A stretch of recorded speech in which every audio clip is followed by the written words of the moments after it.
Gospodine Ronke, izvolite.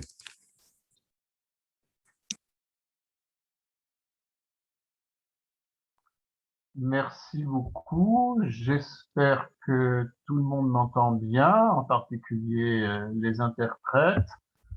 Monsieur le ministre, mesdames et messieurs les élus, les magistrats, les professeurs, mesdames et messieurs les participants, le sujet dont je vais parler se situe un peu en amont dans le temps du traitement de la pandémie, du sujet dont a parlé mon collègue à l'instant. Ça va concerner la réaction à la pandémie, je dirais, dès le début, et pas comme aujourd'hui où on parle beaucoup du problème de la vaccination, mais dès le début, c'est-à-dire dès le moment où il a fallu réagir par des mesures de protection de la santé qui étaient nécessairement très restrictives des libertés.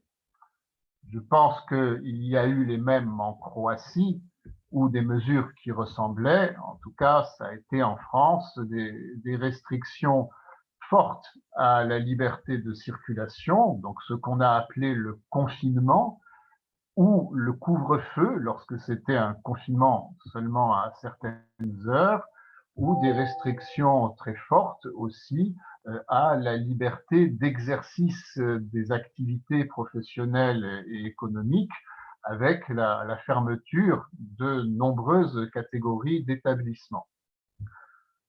Et si je vais en parler, c'est surtout de la perspective concrète et opérationnelle qui a été celle du juge administratif en France et plus particulièrement du Conseil d'État, parce que ces mesures ont entraîné immédiatement, dès qu'elles ont été prises, un contentieux important qui s'est porté devant le juge administratif et qui a présenté une intensité tout à fait exceptionnelle. Et je vais commencer par expliquer ces circonstances, les raisons qui ont fait que le Conseil d'État s'est trouvé ainsi en première ligne dans des contentieux concernant les mesures de lutte contre la pandémie, et donc a été conduit à se prononcer très fréquemment et très à fond sur cette question de la conciliation entre les libertés individuelles et la sécurité sanitaire pendant la période de la pandémie. Il y a deux raisons à cela. Ça s'explique par la nature des mesures qui ont été prises, par leur nature juridique, et par les voies de recours qui étaient disponibles et qui ont été utilisées. Pour ce qui est de la nature des mesures, les mesures que j'ai décrites, de confinement, de fermeture d'établissements, ont été décidées par des actes du Premier ministre, ce qui en droit français s'appelle un décret, à partir du 16 mars 2020, dans un premier temps sur un fondement qui était les pouvoirs généraux de police du Premier ministre lui-même, dans un cas qu'on appelle les circonstances exceptionnelles. C'est une notion qui est employée très rarement, justement seulement dans des circonstances exceptionnelles, et qui a été définie par une jurisprudence du Conseil d'État qui remonte assez loin, qui remonte à 1918. Mais ça, c'était seulement au tout début, au moment du 16 mars 2020, par exemple. À compter du 23 mars, nous avons mis en place un cadre législatif spécifique pour encadrer ces pouvoirs du Premier ministre. C'est le régime de l'état d'urgence sanitaire qui a été créé par une loi justement du 23 mars 2020. Ensuite, cet état d'urgence sanitaire a à plusieurs reprises pris fin, puis été réinstitué, mais d'autres lois, il y en a eu plusieurs, je ne vais pas les citer en détail, d'autres lois ont défini d'autres régimes spécifiques et temporaires de sortie de la crise sanitaire ou de gestion de la crise sanitaire, avec des régimes moins rigoureux que l'état d'urgence sanitaire, donc moins de pouvoir de contrainte, mais malgré tout un fondement juridique pour que le Premier ministre puisse continuer à prendre par décret des mesures exceptionnelles de restriction des libertés pour assurer la protection de la santé. Donc, sur ce fondement, d'abord les circonstances exceptionnelles, puis les lois dont j'ai parlé, des mesures qui, elles, sont décidées par un acte administratif, par un acte du Premier ministre.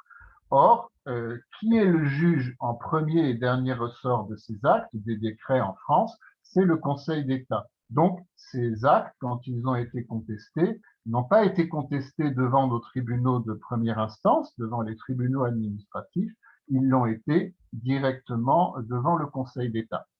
Il faut savoir néanmoins que certaines décisions restrictives de liberté ont été renvoyées par les décrets, ont été confiées à l'échelon local, ont été confiées aux représentants de l'État dans le département, le préfet. Ça concerne notamment une question dont je parlerai plus tard, qui est l'obligation du port du masque en extérieur. Et donc là, quand c'était des décisions prises par les préfets, on a retrouvé la configuration plus classique, une contestation en première instance devant les tribunaux administratifs. Donc déjà des mesures dont les plus importantes étaient tout de suite sous le contrôle du Conseil d'État, qui étaient déférées directement au Conseil d'État si elles étaient contestées. Ensuite, la question des voies de recours. L'essentiel du contentieux que nous avons connu dans cette période a été un contentieux qui a emprunté la voie de nos procédures d'urgence.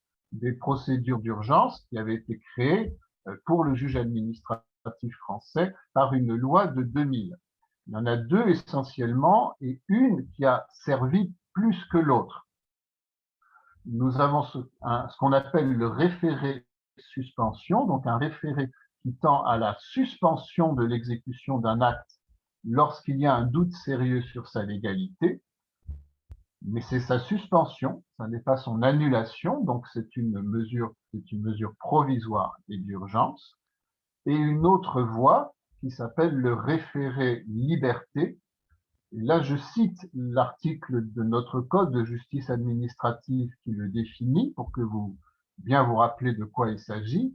C'est une procédure par laquelle le juge peut ordonner toute mesure nécessaire à la sauvegarde d'une liberté fondamentale à laquelle une personne morale de droit public aurait porté, dans l'exercice d'un de ses pouvoirs, une atteinte grave et manifestement illégale. Le juge du référé liberté statue dans un délai très bref. Le code dit 48 heures. En pratique, c'est parfois plus, mais ça n'excède jamais quelques jours. Et dernier élément à connaître pour comprendre le contexte, en référé liberté, on peut saisir, selon les cas, le tribunal administratif ou le Conseil d'État. Mais quand on saisit le tribunal administratif, ensuite, c'est un appel devant le Conseil d'État et pas un recours en cassation. Donc là aussi, ça met le Conseil d'État en première ligne, même quand le référé liberté a été porté en première instance devant le tribunal administratif. Alors, le résultat de la combinaison de ces circonstances, je peux vous le donner en chiffres. Le résultat, ça a été que les juges des référés du Conseil d'État a eu à traiter entre mars 2020 et mars 2021 647 demandes qui concernaient la pandémie, qui concernaient des mesures Covid. Et quand je dis 647, c'est en éliminant les séries. Donc, c'est vraiment 647 affaires unitaires. Alors que sur un an, normalement, on a 400 requêtes en référé au Conseil d'État, toutes matières confondues. Donc, 647 sur seulement le Covid. Ça s'est surtout concentré au début de la crise sanitaire. Et ce qu'il faut surtout noter, c'est qu'au début de la crise sanitaire, donc pendant le tout premier confinement, c'était entre mars et mai 2020, l'activité juridictionnelle normale que ce soit celle du juge administratif ou celle du juge judiciaire, s'est, elle, trouvée extrêmement perturbée, et même les audiences normales, dans les procédures normales, ont été tout simplement interrompues parce que les conditions qui permettaient de les tenir dans le respect de la sécurité sanitaire n'étaient pas réunies. Elles l'ont été ensuite quand il y a eu les autres confinements, mais pas pendant le premier. On a donc connu une parenthèse de l'activité sur les procédures normales. En revanche, sur les procédures d'urgence dont je parle, tout a été fait pour qu'elles fonctionnent et pour garantir l'accès à ces procédures, ce qui en a fait finalement ce qui restait actif du fonctionnement juridictionnel à ce moment-là. Par exemple, au Conseil d'État, on a mis en place, autour du président de notre section du contentieux, une organisation qu'on a appelée entre nous la Task Force, entre tous les membres qui exerçaient les fonctions de juge des référés. On a utilisé massivement la visioconférence quand c'était nécessaire. Et tous ces éléments ont fait donc qu'on a gardé l'activité indispensable pour le référé, pour répondre justement aux demandes des citoyens dans cette période de pandémie et cette situation exceptionnelle. Et évidemment, sur des affaires qui présentaient de gros enjeux pour les libertés, de gros enjeux politiques, il faut le dire aussi. Et donc tout cela a attiré sur le Conseil d'État et sur le juge administratif français en général une attention médiatique qu'il n'avait jamais connue. Pour tout vous dire, on parlait dans les grands titres des journaux télévisés du soir pratiquement tous les jours du Conseil d'État, dans cette période mars-avril, en raison des décisions qu'il était appelé à rendre sur les recours contre les mesures restrictives de liberté. On a donc dû là aussi adapter notre communication à cette situation particulière et nouvelle.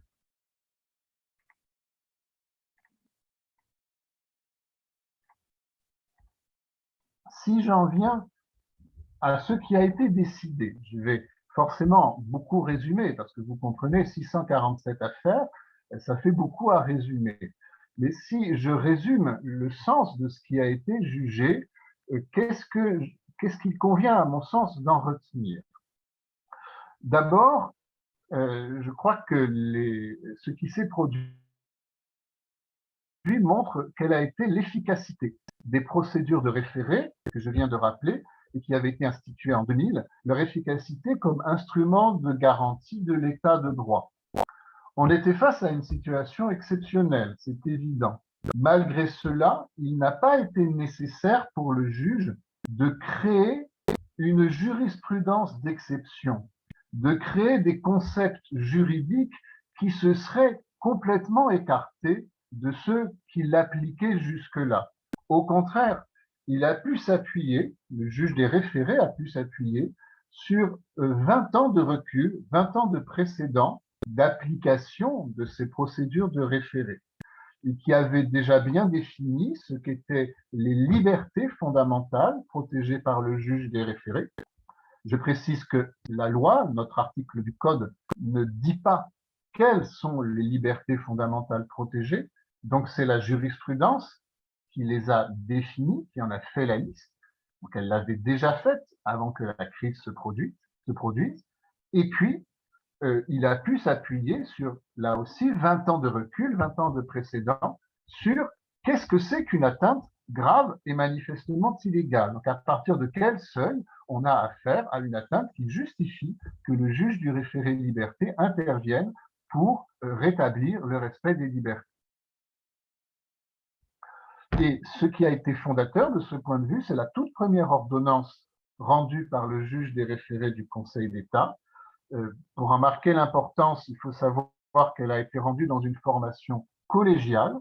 Normalement, notre juge des référés, c'est un juge unique pour permettre le traitement rapide de l'affaire. Mais là, exceptionnellement, comme le Code le permet, c'est une formation collégiale qui s'est prononcée et qui s'est donc prononcée sur le premier recours porté devant le Conseil d'État dans cette période de pandémie. C'était le 22 mars 2020. Vous voyez, on est à peine 6 jours après les toutes premières mesures restrictives de liberté, 16 mars, 22 mars, Et cette ordonnance du 22 mars a posé un cadre que là aussi je vais me permettre de citer brièvement parce que c'est le cadre qui va ensuite s'appliquer dans toutes les affaires suivantes. Il appartient, avons-nous jugé, il appartient aux autorités de prendre, en vue de sauvegarder la santé de la population, toute disposition de nature à prévenir ou à limiter les effets de l'épidémie. Ces mesures, qui peuvent limiter l'exercice des droits et des libertés, doivent, dans cette mesure, être nécessaires, adaptées et proportionnées à l'objectif de sauvegarde de la santé publique qu'elle poursuit. Il s'agit donc d'un contrôle en termes de proportionnalité sur la conciliation entre une obligation qui incombe au pouvoir public, protéger la santé d'une part, et les droits et libertés d'autre part. Cette obligation de protéger la santé, je ne redirai pas ce que vient de dire mon collègue, il a très bien exposé qu'elle a un fondement constitutionnel en droit français, et c'est bien de cette même obligation qui a été déjà discutée tout à l'heure à propos de la vaccination qu'il est question dans ces décisions sur les restrictions aux libertés en général. Quant aux droits et libertés qui sont mis en balance, ce sont justement les droits et libertés qualifiés de fondamentaux au sens du droit du référé liberté. En font partie la liberté d'aller et venir, la liberté de réunion, la liberté d'exercer une profession. Il y en a beaucoup d'autres. Et d'ailleurs, avec les recours sur le Covid, le juge a été amené à compléter la liste. Il en a consacré d'autres. Par exemple, la liberté de création artistique et la liberté d'accès aux œuvres culturelles. Le cadre que je viens d'exposer, il a été défini le 22 mars. Vous vous souvenez, si vous vous en souvenez, la loi qui a défini l'état d'urgence sanitaire, elle est du 23 mars. Donc, ça veut dire que ce cadre du 22 mars, nous l'avons défini quand on était encore dans le tout premier régime, celui des circonstances exceptionnelles. Mais lorsqu'on est passé dans le cadre qui s'est appliqué ensuite, le cadre législatif de la loi du 23 mars 2020, qui a créé l'état d'urgence sanitaire, ça n'a pas bouleversé les choses. Nous sommes restés dans le même cadre que celui que cette ordonnance avait défini. Pourquoi? Parce que la loi instituant l'état d'urgence sanitaire a donné un fondement légal au pouvoir exercé par le Premier ministre, mais finalement en utilisant les mêmes catégories, en utilisant les mêmes notions, en disant justement que ce pouvoir va être exercé pour assurer cette conciliation entre la protection de la santé et les droits et libertés, et donc avec une exigence que les mesures soient nécessaires, adaptées et proportionnées, exactement comme ce qui figure dans notre ordonnance.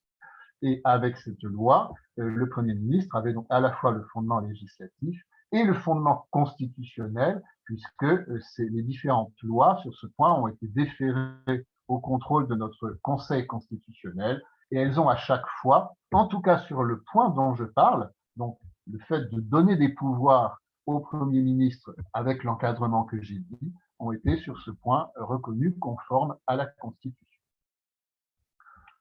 Deux autres points que je veux mettre en avant, sans rentrer dans le détail de toutes les décisions qui ont été rendues. Dans la mise en œuvre du cadre que je viens de décrire, le juge des référés liberté, il a dû être un juge du concret, parce que les mesures qu'on soumettait à son contrôle, c'était des mesures qui s'appliquaient de manière immédiate et très concrète, et ses propres décisions ont dû également tenir compte de cette exigence de concret. Je cite à nouveau l'ordonnance du 22 mars 2020, le caractère manifestement illégal de l'atteinte à une liberté doit s'apprécier, notamment en tenant compte des moyens dont dispose l'autorité administrative compétente et des mesures qu'elle a dans ce cadre déjà prises. Ce que l'on veut dire par là, c'est qu'il aurait été vain de demander au juge d'ordonner des actions qui n'auraient pas pu être matériellement réalisées. D'autant qu'on l'a dit, c'est un juge qui statue à très bref délai, qui prend des mesures d'urgence. Donc, une mesure d'urgence qui ne peut pas être mise en œuvre, ça n'a pas de sens. Ce qui nous a conduit à rejeter des requêtes qui demandaient la mise en œuvre de mesures matériellement inatteignables. Par exemple, des distributions massives de masques au moment où il n'y en avait pas. Et le fait de s'être mis aussi sous cette approche du concret, c'est-à-dire on regarde ce qui peut matériellement être fait, on regarde quels sont les moyens de l'administration pour agir et on en tient compte, ça a également été un rempart extrêmement précieux contre le risque pour le juge de se trouver instrumentalisé. On l'a dit, ces recours ont été très nombreux, ont été très importants pour les citoyens, mais il y avait nécessairement aussi un risque avec la sensibilité politique de toutes ces questions que le juge se voit demander de se substituer dans ses décisions à la décision politique ou aux appréciations des scientifiques. Et notamment, c'est ce qui a conduit au rejet d'une requête qui demandait des mesures allant très au-delà de simplement une mesure qu'on peut demander au juge, c'était un changement de politique qui était demandé, qui demandait par exemple la nationalisation d'entreprises qui produisaient certains matériels. Ensuite, deuxième élément, il a fallu être un juge qui tienne compte du temps court. Pourquoi? Parce que la situation épidémique, qui est celle qui commande les mesures de restriction, est une situation, comme on le voit encore aujourd'hui, malheureusement, qui évolue extrêmement vite. Et on peut se trouver en présence d'une situation qui se dégrade ou de facteurs de risque comme la propagation de variants, et cela peut rendre l'impératif de protection de la santé publique plus impérieux et donc justifier des atteintes aux libertés qui, quelques semaines plus tôt ou au contraire quelques semaines plus tard, auraient été illégales. Donc, ça a conduit à avoir une appréciation de la proportionnalité qui est fluctuante avec le temps. Donc, c'est ce qui explique pour une grande part la répartition des décisions. Là, je vais à nouveau faire un peu de chiffres entre les rejets des requêtes et les satisfactions au moins partielles qu'on leur a données. Et encore, il faut être prudent quand on utilise ces notions, rejet, satisfaction, parce qu'il faut éviter de se limiter à une approche binaire, à une dichotomie. Dans de nombreuses affaires, on a des requêtes qui ont été formellement rejetées, mais avec des procédures de référé qui ont permis des avancées très concrètes sur l'effectivité des libertés. Si je reprends ma liste des 647 requêtes de mars 2020 à mars 2021, il y a eu 51 requêtes pour lesquelles formellement ça a été oui, c'est-à-dire on a fait droit à la requête en accordant une suspension de l'exécution de la mesure ou en ordonnant une autre mesure que celle qui avait été exécutée. Je donne des exemples qui ne sont pas une liste exhaustive. On a ordonné à l'administration de reprendre l'enregistrement des demandes d'asile qu'elle avait interrompues au début du premier confinement. On a ordonné la reprise des cérémonies dans les lieux de culte, qui avait été rendue impossible au tout début. On a ordonné la possibilité que des manifestations se tiennent sur la voie publique sans être soumises à un régime d'autorisation.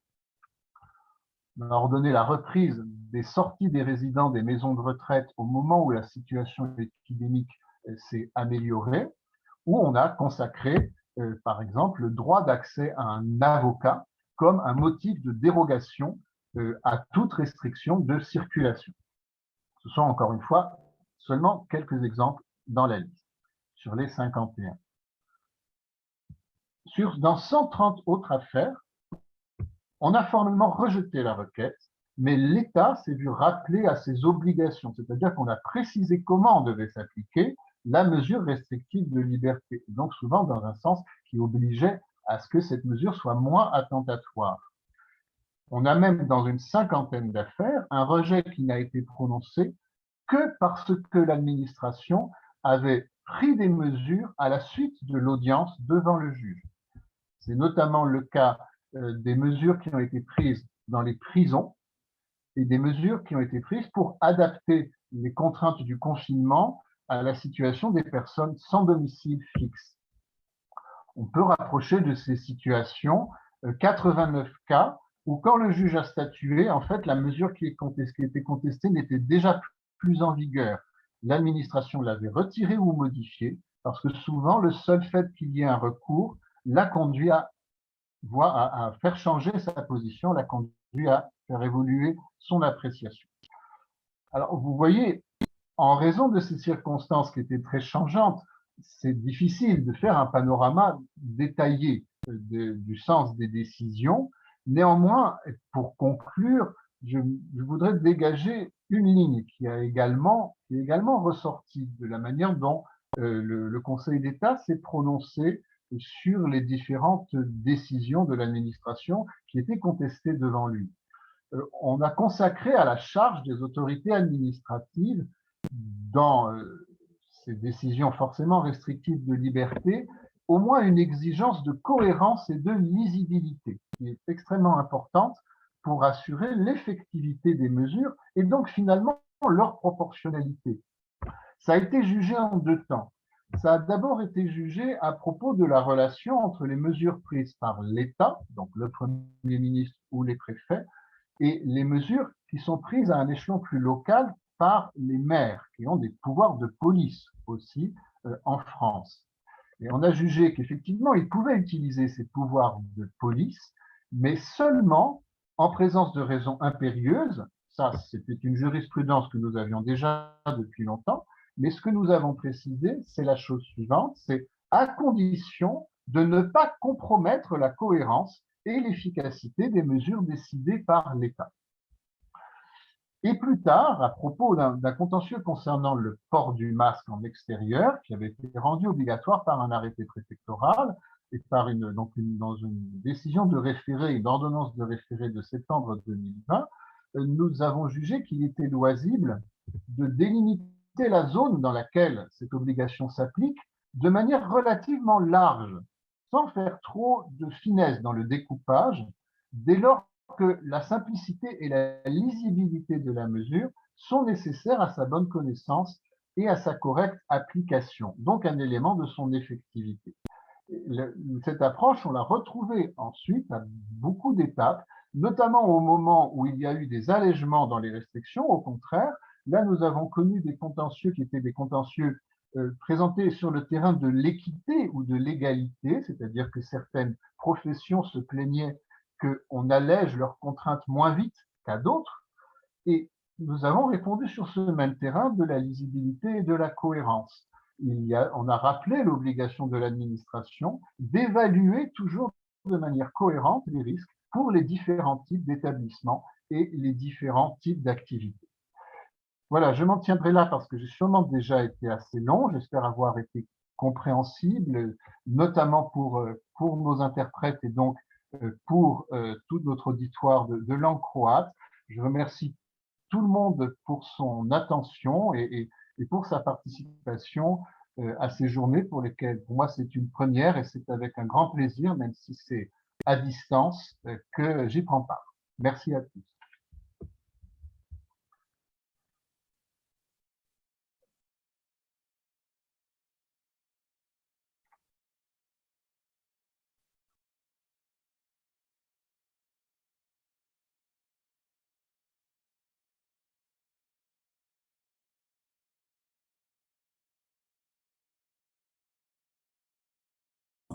Prijevod vrlo precizan i također jasan. Evo, otvaramo ovdje sada mogućnost za raspravu, za vaša pitanja po ove teme koje smo imali priliku čuti u ovoj sesiji.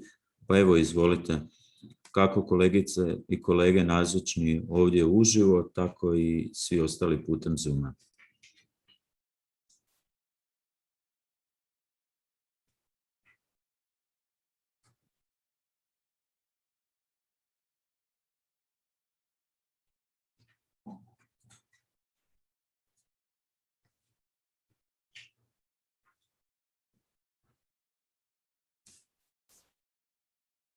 Obzirom da se nitko ne javlja za riječ, ne uključuje se u raspravu, sada je prema programu planirana pauza do 11:40 i onda ćemo nastaviti sa drugom sesijom.